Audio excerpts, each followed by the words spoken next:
So wonderful to be with you again. And by the way, if you have not subscribed to my YouTube channel, you can listen to these podcasts or view them now on my YouTube channel, Damon. So make sure you stop by and check it out. Okay, so the month of February, I have an amazing gift for you. Make sure that you look at the show notes and download my free gift of the month, Vision Blast Off. I know it's February and most of you have made New Year's resolutions or attempted to, but do you know that 96% of all people already have ruined their New Year's resolutions? So I'm giving you another chance, not to set resolutions, but to actually set amazing, reachable goals that if you do it correctly, you will move your life forward in amazing ways. You all know worries. Don't be stuck another year. So this Vision Blast Off is my free gift to you only during the month of February. Make sure that you download that today for you. Because listen, the average person sets the same New Year's resolutions 10 years in a row without success. That's shameful, right? I mean, it's pitiful. Let's put it that way. If you want to live your dreams and realize your goals, you have to develop the art of goal setting. You have to become really good, a lifelong goal setter, and you've got to do that right. So in this episode of The Brave-Hearted Woman, I want to share with you how to avoid the 5 common mistakes that most people make in goal setting. Now, we already know that without goals, we're wasting precious time. Our life is just going in circles, right? We're squandering our potential. We're not making time work for us. We're wasting our God-given potential. I like what Robert Heinlein said. This just actually makes me laugh. He says, in the absence of clearly defined goals, we become strangely loyal to performing acts of daily trivia. I don't want to just perform daily acts of trivia. I'm all about chilling and relaxing, chillaxing, as some people say. That's good, but only because I am about my vision and my mission and my purpose. And basically, if I'm awake, unless it's those hours of the day that I have delegated to relax time and unplug, I'm working towards meeting goals. And I love work. God created us to be those who would not strive, but we stride. We make forward movement. So let's not waste our most valuable commodities, which is our time and our energy, going nowhere. And we know that it's not that our days are not busy. Sure, our days are busy. They're just not productive. Robert Schuller, he's the CEO and founder of the Crystal Cathedral. Remember that? And the Hour of Power. He said goals are not only necessary to motivate us, they are essential to keep us alive. So goals are really critical to your humanity. It's the way God made you. So here we go. 5 mistakes I want you to avoid. The first one is people make mistakes when they set too many goals. Too many goals. There's a Chinese proverb that says, the man who chases 2 rabbits catches neither of them. Right? How many times have you set so many goals in a moment of enthusiasm only to find out later that you're really not giving them giving any of them the time and the attention that they deserve and that they're worthy of? So how many goals should you really work towards at once? That's a varying number. And some coaches will say 3 to 5, some say 5 to 7, some say 7 to 10. I say 3 to 5. You really can only focus on so many goals, and especially just your big 3. You can have low-hanging fruit, some other goals that are maybe easily obtained, but if you have too many goals, you will lack focus, you will lack energy, you only have so much resources, you will lack resources, and you just know that your focus is so diluted or diffused that you're not giving any one thing the attention they deserved, as I've already mentioned. Now, the lion tamer goes into the lion cage with 3 tools. One is a whip, one is a stool with the legs, 4 legs, and one is a bag of snacks. Which one do you think is the most important tool? Asking this to a group of women just recently, the women all said, the snacks. The snacks are the most important. Well, actually, it is the stool, because you understand that the cat is mono visioned, and that means it can only see one thing at a time. But when it's looking at the stool with the 4 legs coming at him, he wants to see it all and take it all in, but he literally becomes paralyzed or mesmerized, so bewildered, he doesn't know which thing to look at. Well, do you know that we are also monofocused? We cannot multitask, even though we think that we can. In reality, we're scattered. Science shows us that only 2.5% of people really do multitask well. The rest of us are just scattered. And that means we're not making any real progress towards any one goal, because we can't do 2 complex activities at one time. Sure, you can do a couple of things at the same time. You can paint your fingernails while you watch TV. Sure, you can do that. But I'm talking about the quality of reaching a goal and pursuing a goal and focusing on that goal. You are wired as a monotasker. So remember that once you reach that goal, you can certainly go on to the next one, but make sure that you're not focusing on too many goals at once. I've done this in my writing. I've done this in my career as an entrepreneur. I've done this, wanting to start too many things at one time, too many plates spinning, only to find out that I'm not doing anything really well with excellence. So I've trimmed it down. 3 big rocks. I call them 3 big goals. I can have more, but I always set what I call the Brave She 3, my 3 big goals of the year. Number 2, the second mistake that so many people make is not knowing why. Why do you want this goal? Another reason why we don't reach goals is because we set goals that sometimes are not in alignment with who we really are. Because goal setting and the God achievement of our goals, God giving us his anointing and his power to reach these goals, comes to us when they are aligned with our grand purpose. They take commitment, focus, and we've talked about that. So you need to stay passionately motivated towards your goal. And listen, you're going to get tired.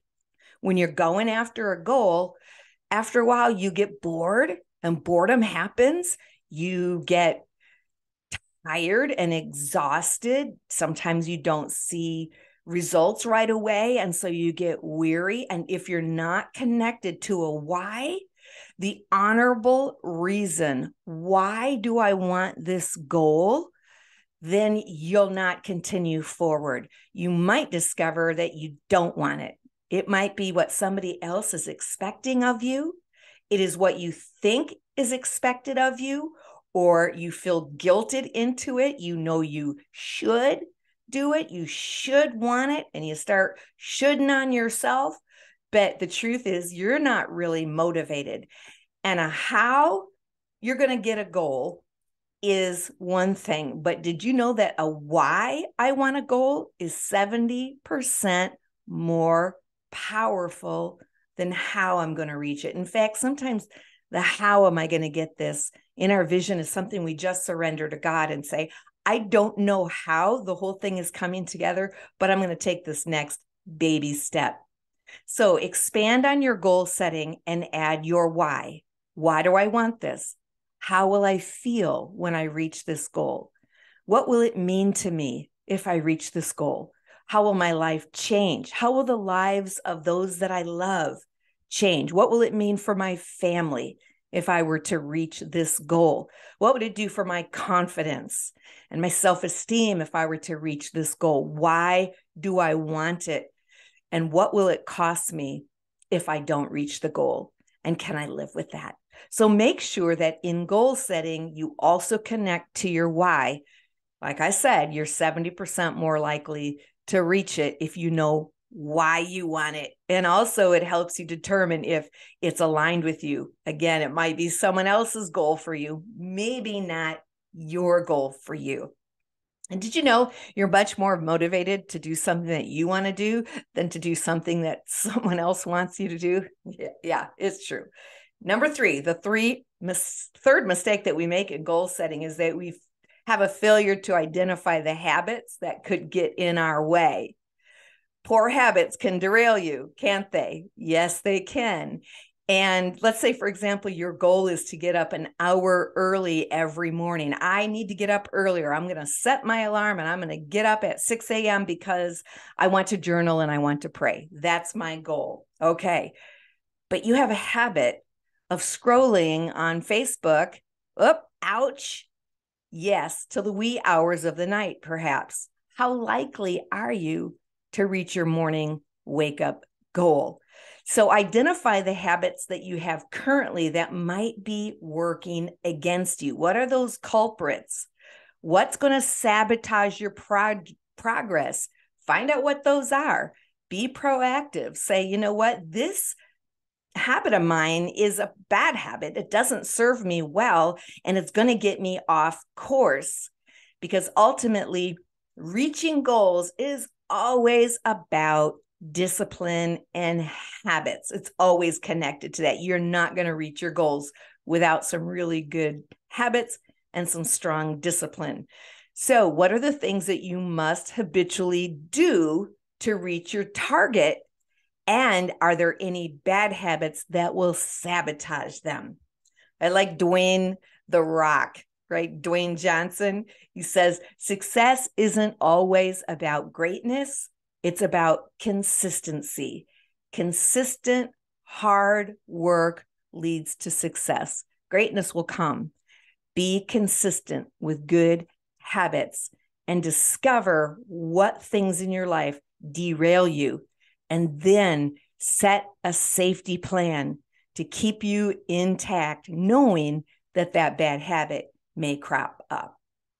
Last weekend, I had the privilege of meeting Carly Patterson. She was a 2004 gold medalist in Olympics in Greece and represented the USA. And she talked about this. She talked about how when she was training, she, the shiny thing syndrome, that she really just wanted to be like every other 15-year-old girl. She wanted to go eat pizza. She wanted to hang out with her friends. She wanted to go to the mall, but she had a why. She had a goal. She had a why. And she began to identify, she said, the habits that she had that were about to sabotage her. And so with the help of accountability, she removed all of those habits, and she did secure the gold for the USA, being the first woman in 20 years after Mary Lou Retton to get that gold medalist. It was pretty exhilarating to listen to her share her story. These athletes, by the way, have incredible discipline. If you want to learn about discipline, there's some magic there that you can find out. Read some of their biographies and the things that they go through, the times that they get up and the way that they eat. They have captured discipline. But number four, the fourth mistake that we make in goal setting is that we don't keep our goals visible.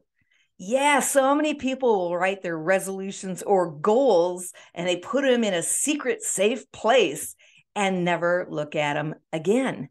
And again, that statistic, 96% of people don't look at their goals again, much less write them down. And so there's little chance of reaching a goal that you don't ever look at, because we know the principle, you become what you behold.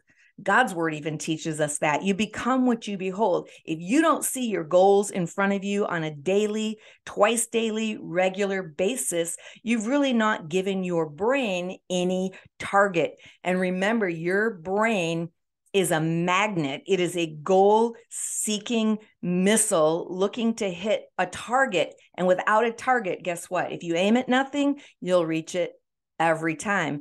Vague, invisible goals produce vague, invisible results. So you've got to see your goals in front of you. And that means, yeah, of course, you have to write your goals down and keep them with you. Post them. In fact, don't just keep them visible, make them visual. Have pictures, because the brain sees in pictures, not in words. So it's good to write them down, but then find pictures that represent what it is that you're dreaming about and what it is you're believing for and the direction in which you're going. There was research, significant increase, 42% more likely to reach a goal quicker when you've written it down. So if you write a goal down, you're automatically halfway there. In fact, Zig Ziglar says a goal well written is already halfway achieved. So achieving your goals depends on how you write them down. And if you want more about this, please stop by my website, braveheartedwoman.com. You'll see all kinds of information on goal setting and my podcast, The Bravehearted Woman.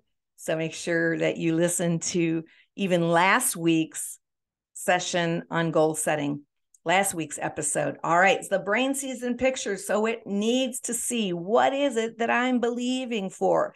Because your life moves in the direction of your most prominent thought, your most dominant thought, and visual. There you go. So seeing your goals increases not only your desire to achieve them, it elevates your inspiration and gives you determination. Number 5, the 5th mistake that we make is underestimating the time that it takes to reach a goal and the power of distraction. So be clear on how much time it will take for you to reach your goal. Too often, we underestimate what it takes. We think that we can reach it in a quicker amount of time, and then we get discouraged when we don't reach it right away. How much time will I have to give it? How much attention will I have to give it? How much work is involved in this? We underestimate the amount of work. And then we also underestimate how long it will take for it to actually manifest.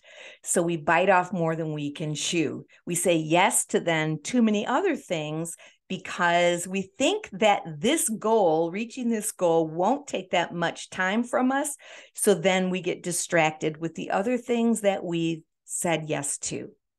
So for me, I've set my goals, and I've recognized, as I'm in the writing process now, I'm under contract writing my next book, excited about that.